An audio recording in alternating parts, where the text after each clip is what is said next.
Image द्वारा 2021 में mining सरदार का जो क्वेश्चन कहाँ कहाँ से पूछा गया था उसको ध्यान में रखते हुए मैंने एक सिलेबस तैयार किया है जो इस प्रकार है।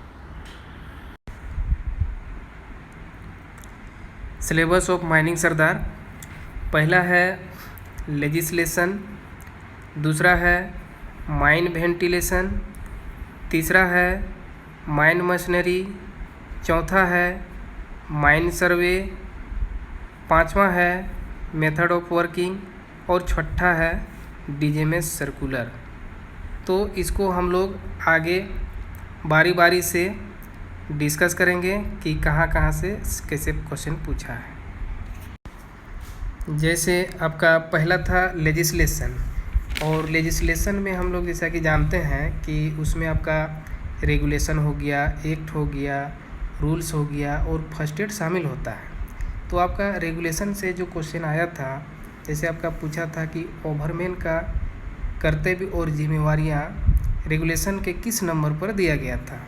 उसके बाद एक शॉर्ट फायरर से रिलेटेड क्वेश्चन था, उसमें आपका पूछा था शॉर्ट फायरर का जो नियुक्ति होता है किस रेगुलेशन के अंतर्गत आता है।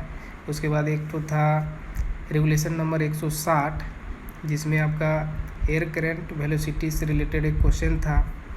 उसके बाद आपका एक्ट और रूल से आपका क्वेश्चन था शेल्टर का जो फ्लोर एरिया है वो कितना होना चाहिए।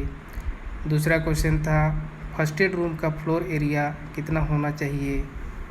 तो ये सब क्वेश्चन था। और एक आपका फर्स्ट एड में आ जाए तो फर्स्ट एड में आपका रिंग पैड का यूज कहाँ पर होता है, इससे रिलेटेड एक क्वेश्चन था।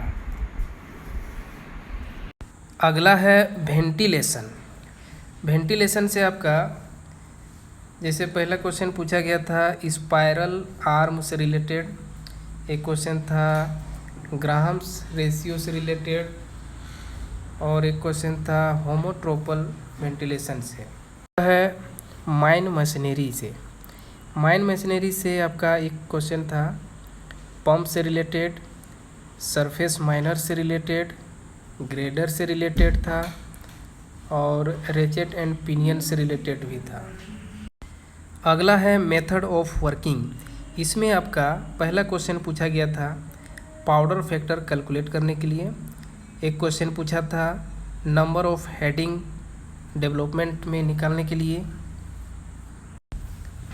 अगला है माइन सर्वे। इससे आपका एक क्वेश्चन थीडोलाइट से रिलेटेड एक क्वेश्चन था, और एक क्वेश्चन था आपका representative factor of mine plan से। में डीजेएमएस सर्कुलर है। डीजेएमएस सर्कुलर से आपका एक क्वेश्चन पूछा था रेट्रो रिफ्लेक्टिव रिफ्लेक्टर से रिलेटेड, एक क्वेश्चन था HEMM से रिलेटेड। अगर वीडियो आपको अच्छा लगा हो तो प्लीज़ लाइक, शेयर और सब्सक्राइब करना ना भूलें। Thank you.